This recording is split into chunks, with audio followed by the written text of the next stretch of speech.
हमारे साथ इस वक्त जसपाल सिंह मौजूद हैं जो कि पंजाब के गुरदासपुर जिले के फतेहगढ़ चूड़ियां कस्बे के रहने वाले हैं और उन 104 लोगों में शामिल थे जिन्हें अमेरिका से वापस भारत डिपोर्ट कर दिया गया है। जसपाल सिंह जी, आप कब अमेरिका पहुंचे थे और कब आपको डिपोर्ट किया गया, पूरी बात बताएं।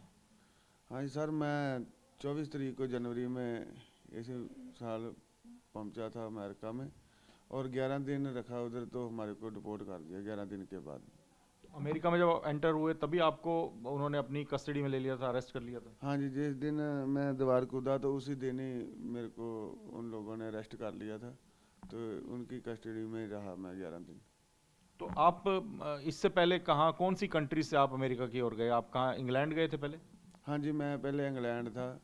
तो इंग्लैंड से मैं फिर यूरोप गया, यूरोप होता हुआ फिर ब्राज़ील, ये पनामा, ये रास्ते में होता हुआ गया फिर। तो कितने दिन लग गए आपको इस रूट पर? इस रूट पर मेरे को 6 महीने लग गए थे। रुकते हुए गए आप? हाँ जी, कहीं रुक जाते थे महीना, कोई 15 दिन 20 दिन, ऐसे अलग अलग कंट्रियों में वैसे करते। फिर 6 महीने के बाद मैं पहुंचा था। तो इंग्लैंड से जब आप चले तो आपको एजेंट कहाँ से मिला? एजेंट क्या भारत का ही था या बाहर का था, कहीं का था? भारत का एजेंट था, उधर रहता है स्पेन में। हम्म। हाँ जी। तो उन्होंने क्या आपको बताया था कि इस तरह से डंकी रूट से आपको भेजेंगे, या वो कहा था कि ठीक ठाक भेजेंगे आपको? नहीं, उनसे मेरी बात हुई थी बाय फ्लैट ही, पूरा बाय फ्लैट ही आपको भेजेंगे। पर ब्राज़ील तक मेरे को बाय फ्लैट भेजा, तो उसके आगे बाय रोड ही पूरा पैदल चला गई रोड में, ऐसे गाड़ियों में। अच्छा, डंकी रूट क्या है, मतलब कैसे वो रास्ता है, कितना खतरनाक है, इस बारे में बताएं। आप तो वहाँ से पनामा के जंगलों से होकर गुजरे, तो क्या आपने देखा, किस तरह की हालत है वहाँ? बहुत ज़्यादा डेंजरस है। जैसे मान लो भी उधर से गाड़ियों में बिठा के लेके जाते हैं, तो एक, जैसे मान लो भी नोवा गाड़ी समझो होती, उसमें 30 30 25 25 लोगों को डाल के लेके जाते हैं। जानवरों की तरह? जानवरों से भी ज़्यादा बुरा हाल करते हैं। कभी सांस ही नहीं आता, आदमी मर, जैसे वैसे सोचता है भी मर ही गया है। 99% तो ख़त्म ही हो जाता है। तो फिर आप कैसे, फिर अमेरिका में कैसे दाखिल हुए? क्या दीवार कूद कर गए? कैसे एंटर कैसे हुए अमेरिका में? अमेरिका में दीवार कूद के हम गए थे। और दीवार कूदते ही आपको अरेस्ट कर लिया गया? दीवार कूदते ही हमारे को अरेस्ट कर लिया तुरंत ही। तो जब एजेंट ने आपको कोई डॉक्यूमेंट नहीं दिए तो आपको एहसास नहीं हुआ कि आपको डंकी रूट से भेज रहे हैं गलत तरीके से, तो आपको परेशानी उठानी पड़ेगी? बोला तो था बाय फ्लैट ही 1 नंबर में भेजूंगा, पर रास्ते में आके उन लोगों ने पूरा रूट ही चेंज कर दिया। बाहर नीचे वाली डोंकी में जाना पड़ा, फिर जंगल फंस में। गए आप, आपके पास दूसरा रास्ता ही नहीं बचा? दूसरा रास्ता नहीं बचा, फंस के। ना तो हम पीछे आ सकते, तो जाना तो आगे ही जाना था, पीछे तो आ ही नहीं सकते, क्योंकि सब कुछ उनके हाथ में होता है। उन, एक कदम भी हम नहीं बाहर जा सकते थे। तो रास्ते में कोई मार पीट हुई आपसे, आपके पैसे वैसे छीने गए, ऐसी घटनाएं भी हुई? हाँ जी, मेरे को 2 3 जगह ऐसे मारा पीटा गया है। एक बार तो डॉक्टरों ने मारा था, वो पैसे मांगते थे हमारे से डायरेक्ट। एजेंट ने पैसे नहीं थे, उनकी पेमेंट नहीं करी थी, तो हमारे को मारा गया बहुत। और वीडियो वगैरह बनाई गई, और एजेंट को भेजते थे फिर हमारे को पैसे भेजो, नहीं तो हम जो लड़के हम मार देंगे, इनको ख़त्म कर देंगे। उसके बाद पनामा जंगल में हमारे को माफिया पड़ गया था, उधर हमारे को मारा और पैसे छीन ले, और कपड़ा मोबाइल वपड़ा। सामान वगैरह भी छीन हाँ लिया? जी, मोबाइल भी छीन लिया। और पेरू पुलिस ने हमारे को पकड़ा था, उधर भी मारा, पैसा छीन लिया जितने हमारे पास थे। बहुत ऐसे हमारे ऊपर जुल्म होते हैं। तो वहाँ कुछ नर कंकाल भी मिले आपको रास्ते में? कंकाल देखे आपने? हाँ जी, मेरे को 3 पिंजर मिले थे, और एक खोपड़ी मिली थी। हाँ जी। अच्छा, जब आप डंकी रूट पे जा रहे थे तो क्या महिलाएं भी थी साथ में? हमारे ग्रुप में महिलाएं नहीं थी, वैसे और ग्रुप में महिलाएं थी। बहुत डेंजर रास्ता है। तो आपको जब कस्टडी में लिया यूएस इमिग्रेशन डिपार्टमेंट ने, तो वहाँ पर आपको किस हालत में रखा गया? खाने पीने को मिलता था ठीक? ऐसे हालात में रखा गया जैसे हमारे को एक टी शर्ट पहनी हुई, तो एसी वगैरह फुल छोड़ देते हैं, ऊपर लेने के लिए बस फॉल पेपर होते हैं। तो खाने, तंग तंग किया जाता था हाँ, आपको? तंग जाने के मेंटली करते थे। फिर खाने में क्या मिलता था? खाने में तो जैसे ब्रेड दे दिए, रात को ब्रेड दे दिए, सुबह में ऐसे सेब दे दिया, कोई चॉकलेट वगैरह दे दी, ऐसे बस हल्का फुल्का खाना। प्रॉपर खाना नहीं मिला। नहीं, प्रॉपर खाना नहीं मिला, ऐसे बिस्कुट वगैरह देते थे। और जब ये प्लेन में लेकर आए तो आपके हाथ पैर बंधे हुए थे? हाँ जी, हमारे हाथ पैर बांधे हुए थे उसे। जब कैंप से ही हमारे को हाथ पैर, पैरों में जी डाल दिए, बेड़ियाँ लगा के, हाथों में हथकड़ी लगा के कैंप से ही ऐसे लेके आए थे। तो बच्चे जो साथ में आए हैं इंडिया से डिपोर्ट किए गए उनके भी हाथ पैर बांधे गए थे क्या? जो छोटे बच्चे थे, जैसे 5-6 साल का, 4-5 साल का, उनके नहीं बांधे गए थे। बाकी महिलाओं के और सबके बांधे गए थे।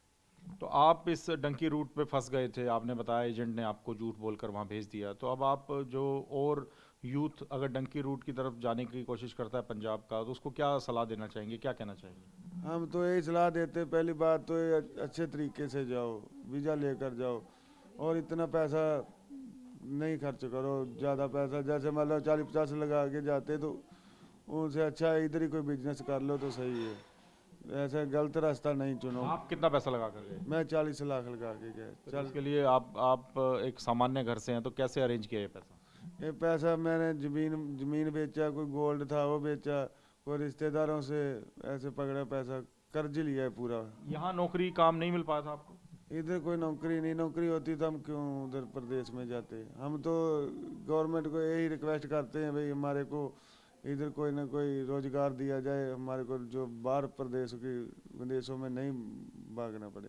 अच्छा, ये जो प्लेन था यूएस आर्मी का जिसमें आप लोग आए, उसमें करीब 40 घंटे से ज़्यादा आप लोगों ने बिताया, तो वो कितना ज़्यादा हरासमेंट था, कितनी ज़्यादा आपको दिक्कत हुई, परेशानी हुई? बहुत टफ था, बहुत ज़्यादा दिक्कतों का सामना करना पड़ा हमारे को। जैसे बांधे हुए थे, ऐसे सीट में बैठना, और जो टॉयलेट के लिए, बाथरूम के लिए जाते थे, वो साथ में जवान जाता था उनका, तो उस टाइम ही हमारे हाथ नहीं थे खोलते, ऐसे बोलते जाओ। प्लेन में कुछ दिया खाने को आप?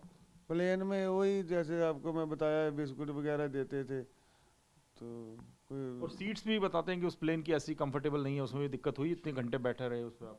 हाँ जी, वो भी कोई इतनी कंफर्टेबल नहीं थी सीट। जैसे हमारे देखा पुरानी बस, रोडवेज की बस होती है तो ऐसे सीट होती है। वो जहाज जो मान लो पे पैसेंजर का जहाज नहीं था, वो जो उस असला वगैरह लेके आते, को टैंक लोड करके, आर्मी का एयरफोर्स का जहाज था। तो आपको पता ही होगा भी उसमें कोई इतना बैठने के लिए कंफर्टेबल नहीं थे। तो आप इंग्लैंड जब गए थे तो ये सोच कर ही गए थे कि इंग्लैंड से अमेरिका जाना है, प्लानिंग से गए थे आप? हाँ जी, प्लानिंग तो नहीं थी पहले। जब उधर जाके इंग्लैंड में हालात देखे तो उधर काम नहीं था कोई मिलता, अच्छा। काफ़ी मुश्किल है उधर, क्योंकि इंग्लैंड भी पहले भरा हुआ है, तो उधर काम नहीं था मिलता। फिर मैंने सोचा अभी इधर तो कोई है नहीं, फ्यूचर नहीं है, कोई पेपर नहीं बनते, कोई फैमिली नहीं मैं बुला सकता, ना तो मैं आ सकता था ऐसे। तो फिर मैंने रास्ता चुना भी, अमेरिका सही है मेरे लिए, उधर जाएगा। तो अब परिवार खुश है, आप सही सलामत, परेशानियां तो आपने झेली लेकिन आप अपने घर, परिवार, बच्चों के पास पहुंच गए? हाँ ये तो है, पर हमारे को ये भी परेशानी बहुत है, स्ट्रेस में हूँ, इतना खर्चा कर्ज उठाया था, अभी कैसे उतारूंगा। बाकी बच्चों में आ गया, ये भी एक खुशी जो है। तो सरकार से आप क्या उम्मीद करते हैं, कि सरकार से आप रोजगार चाहते हैं, क्या उम्मीद करते हैं?